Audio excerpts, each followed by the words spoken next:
അല്ലെങ്കിൽ രോഗം ഉണ്ടോ എന്ന് ഇപ്പോൾ കണ്ടുപിടിച്ചിട്ട് അതിനെ മാറ്റി യന്ത്രം പറയുന്ന രോഗം മാറി ആരോഗ്യമായി. ഇങ്ങനെ നമ്മൾ കൃത്രിമമായ ഒരു വലിയ മേലാപ്പാണ് ആരോഗ്യത്തിന് ഇപ്പം നൽകിയിരിക്കുന്നത്. ഒരിക്കലും അതല്ല. നമ്മളോടൊപ്പം തന്നെ ശതകോടി ജീവരാശികൾ വസിക്കുന്ന ഭൂമിയാണിത്. എല്ലാ ആനന്ദം കൊണ്ട് തുള്ളിച്ചാടുകയാണ്. എല്ലാ ആനന്ദം കൊണ്ട് തുള്ളിച്ചാടുക. കിളികൾ വിശപ്പടങ്ങിക്കഴിഞ്ഞാൽ അത് പാടുന്നത് കേൾക്കാം. പശുക്കൾ വിശപ്പടങ്ങിക്കഴിഞ്ഞാൽ ചുവട്ടിൽ കിടന്ന് ഏതെങ്കിലും മരത്തിന്റെ ചുവട്ടിൽ കിടന്ന് അയവിറക്കിയിട്ട് സന്തോഷിക്കുന്നത് കാണാൻ കഴിയും. പക്ഷെ മനുഷ്യൻ മാത്രം ഒരുപാട് ദുരകളുമായി ഒരുപാട് വേവലാതികളുമായിട്ട് അലയുകയാണ് ആരോഗ്യത്തിൽ. പക്ഷെ ഇവിടെ നമ്മൾ മനസ്സിലാക്കുക, ചുറ്റുപാടിൽ നിന്ന് നമ്മുടെ മനസ്സിലേക്ക് നമ്മുടെ ശരീരത്തിലേക്ക് ഒഴുകിയെത്തുന്ന പുണ്യമാണ് ആരോഗ്യം. അതാണ് യഥാർത്ഥ ആരോഗ്യം. ഒരു ചെടി എങ്ങനെ ചുറ്റുപാടിൽ നിന്ന് വെള്ളവും വലിച്ചെടുത്ത് ശക്തമായി വളരുന്നു എന്ന് പറഞ്ഞാൽ ചുറ്റുപാടിൽ നിന്ന് നമുക്ക് വെള്ളവും എന്ന് പറയുന്ന നല്ല അനുകൂലമായ ചുറ്റുപാടിൽ നിന്ന് നമുക്ക് സ്വീകരിക്കാൻ കഴിയുന്ന ഒരു പുണ്യമാണ്. ഈ ആരോഗ്യത്തെയാണ് നമ്മൾ മാനിക്കുന്നത്. ഇതിനെ തന്നെ ആയിരിക്കണം ഏതൊരു അധികാരികളും ആരോഗ്യ പദ്ധതിയെക്കുറിച്ച് ആലോചിക്കുമ്പോൾ, അതൊരു സമൂഹത്തിന് മെച്ചപ്പെട്ട ആരോഗ്യം നൽകാൻ വേണ്ടി ആരോഗ്യ പദ്ധതികളെക്കുറിച്ച് ആലോചിക്കുമ്പോൾ ഏതൊരു അധികാരിയും മനസ്സിലാക്കുന്ന ഈ വസ്തുതയാണ്. ചുറ്റുപാടിൽ നിന്ന് ആരോഗ്യം കിട്ടണം. ഇതാണ്. അപ്പം ഇപ്പം തന്നെ നമ്മൾ പറഞ്ഞ നമ്മുടെ ചുറ്റുപാട് നോക്കിക്കഴിഞ്ഞാൽ കേരള ഗവൺമെന്റിൻ്റെതായ കാഴ്ചപ്പാടിൽ നിന്നുകൊണ്ട് നമ്മുടെ എന്താ പറയുക ആരോഗ്യ നയത്തെക്കുറിച്ച് നോക്കിക്കഴിഞ്ഞാൽ ശരിക്കും പറഞ്ഞാൽ ഒത്തിരി വൈകല്യങ്ങൾ ആർക്കും അറിയില്ല എന്താണെന്ന്. മന്ത്രിയോട് ചോദിക്കുമ്പോൾ മന്ത്രി പറയുന്ന സെക്രട്ടറിയുടെ നിർദ്ദേശമാണത്, സെക്രട്ടറിയുടെ ഉപദേശമാണത്. സെക്രട്ടറിയോട് ചോദിക്കുന്നത് പറയുക IMA അല്ലെങ്കിൽ എന്താ പറയുക മെഡിക്കൽ അസോസിയേഷന്റെ തീരുമാനമാണ്. ഇങ്ങനെയൊക്കെ ഓരോരുത്തർ ഇങ്ങനെ ഇത് അഭിപ്രായങ്ങൾ മാറ്റുന്നു എന്നല്ല. സത്യം എന്താണ്? ആരോഗ്യത്തെക്കുറിച്ച് ഓരോരുത്തർക്കും വ്യക്തമായ കാഴ്ചപ്പാടുണ്ടാകും. അപ്പോൾ എനിക്ക് ആരോഗ്യം ഉണ്ടാകും, ഓരോരുത്തർക്കും ആരോഗ്യം ഉണ്ടാകും. പൊതുജനങ്ങൾ ആരോഗ്യത്തെ പിടിച്ചു വാങ്ങും. പിന്നെ ഹിന്ദു ഈ അടുത്ത കാലത്ത് പരസ്യപ്പെടുത്തിയ ഒരു റിപ്പോർട്ട്, ആ റിപ്പോർട്ടിനകത്ത് പറഞ്ഞ ലോ കോസ്റ്റ് ഹെൽത്ത് ഇന്റർവെൻഷൻ എന്നൊരു വാക്ക് കോയിൻ ചെയ്തിട്ടുണ്ട്. ലോ കോസ്റ്റ് ഹെൽത്ത് ഇന്റർവെൻഷൻ എന്ന് പറഞ്ഞു കഴിഞ്ഞാൽ ഏറ്റവും ചുരുങ്ങിയ ചെലവിൽ ആരോഗ്യം നേടിയെടുക്കുക എന്നാണ് അതിൻ്റെ.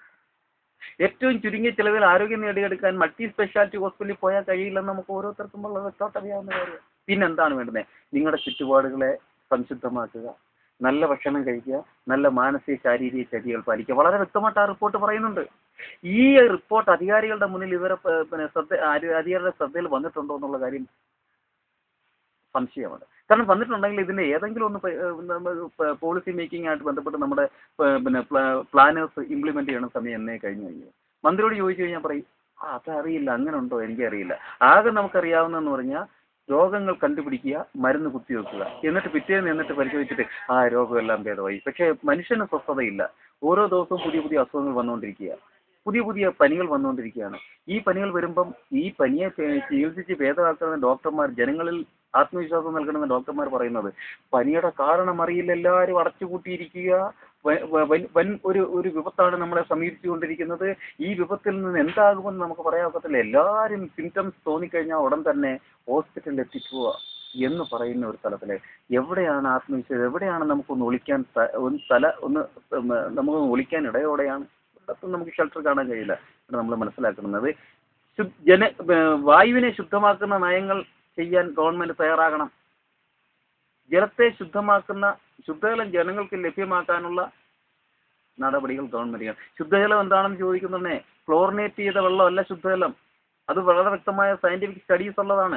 ആ സ്റ്റഡീസിനെ അംഗീകരിക്കാൻ ഗവൺമെന്റ് തയ്യാറാകണം. ഗവൺമെന്റ് തയ്യാറായിട്ട് ശുദ്ധജലം എന്ന് പറഞ്ഞാൽ പ്രകൃതിയിൽ നിന്ന് ശുദ്ധമായി കിട്ടുന്ന, മണ്ണിൽ നിന്ന് ഊറിയിറങ്ങുന്ന, അഴുക്കുകളൊന്നുമില്ലാത്ത മണ്ണിൽ നിന്ന് ഊറിയിറങ്ങുന്ന വെള്ളമാണ്. അത് പച്ചയോടുകൂടി കഴിക്കണം, പച്ചവെള്ളം. ആ പച്ചവെള്ളത്തിലെ മത്സ്യങ്ങൾ ജീവിക്കൂ, ഒരുപാട് തരത്തിലുള്ള ജലജീവികൾ ജീവിക്കൂ. ആ ജലമാണ് ജീവനുള്ള മനുഷ്യന്റെ ഉള്ളിലേക്കും പറഞ്ഞയക്കണം എന്നുള്ള തിരിച്ചറിവിലേക്ക് വരണം. ആ ജലത്തിലാണ് ഡാർവിൻ സാഹിബിന്റെ സിദ്ധാന്ത പ്രകാരം ജീവന്റെ നടനങ്ങൾ തുടങ്ങിയത്. ആ ജലത്തിലാണ്. ഈ ജലത്തെ തിരിച്ചറിഞ്ഞ് ജനങ്ങളിൽ എത്തിക്കാൻ തയ്യാറാകണം. വായു മലിനീകരണം, പരിസര മലിനീകരണം ഉണ്ടാക്കുന്ന എല്ലാവിധമായ വ്യവസായ സംരംഭങ്ങളെയും തളർത്താനും ഗവൺമെന്റ് തയ്യാറാകണം. അതല്ലാതെ 200 പേർക്ക് തൊഴിൽ കൊടുത്തിട്ട് ഒരു പ്രദേശത്തെ മുഴുവൻ നശിപ്പിക്കുന്ന വ്യവസായ സംരംഭങ്ങളിലേക്ക് പോകരുത്. പോയാൽ ഇന്നത്തെ തലമുറ മുട്ടിയും മൂളിയും നീങ്ങും. അടുത്ത തലമുറയ്ക്ക് ജന്മത്തിനുള്ള അവസരം പോലും ഉണ്ടാകില്ല. ഈ ദുരന്തത്തിലേക്കാണ് നമ്മൾ പോയിക്കൊണ്ടിരിക്കുന്ന. ഒത്തിരി ഉദാഹരണങ്ങളുണ്ട്. ശുദ്ധമായ ഭക്ഷണം കൊടുക്കാൻ ഏത് ഗവൺമെന്റാണ് തയ്യാറാകുന്നത്? അതായത് അരിയിലും സർവ്വ ഭക്ഷ്യവസ്തുക്കളിലും മായമാണ്. ഒപ്പം തന്നെ ബിവറേജസ് കോർപ്പറേഷൻ എന്ന് പറയുന്ന സ്ഥാപനങ്ങൾ, അതുപോലുള്ള സ്ഥാപനങ്ങളിൽ കൂടി മദ്യവും മയക്കുമരുന്നുകളും യഥേഷ്ടം ജനങ്ങളിൽ എത്തിക്കാനും അതിൽ നിന്ന് കാശുണ്ടാക്കി ഈ കാശ് റവന്യൂ വർധനം ഉണ്ടായി എന്ന് സൂചിപ്പിക്കാനും കഴിയുന്ന പ്ലാനിങ്ങിലേക്ക് ഈ വികലമായ പ്ലാനിങ് എവിടെ നിന്ന് കിട്ടിയെന്ന് നമുക്ക് മനസ്സിലാകില്ല. ഈ പ്ലാനിങ് അവസാനിപ്പിക്കുക.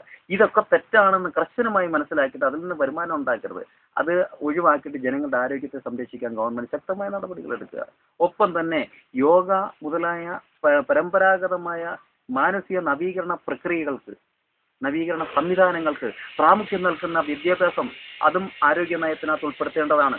അതിനെക്കുറിച്ചും അധികാരികൾ ശ്രദ്ധിക്കുന്ന സമയം കഴിഞ്ഞിരിക്കുകയാണ്, ഒത്തിരി കഴിഞ്ഞിരിക്കുകയാണ്.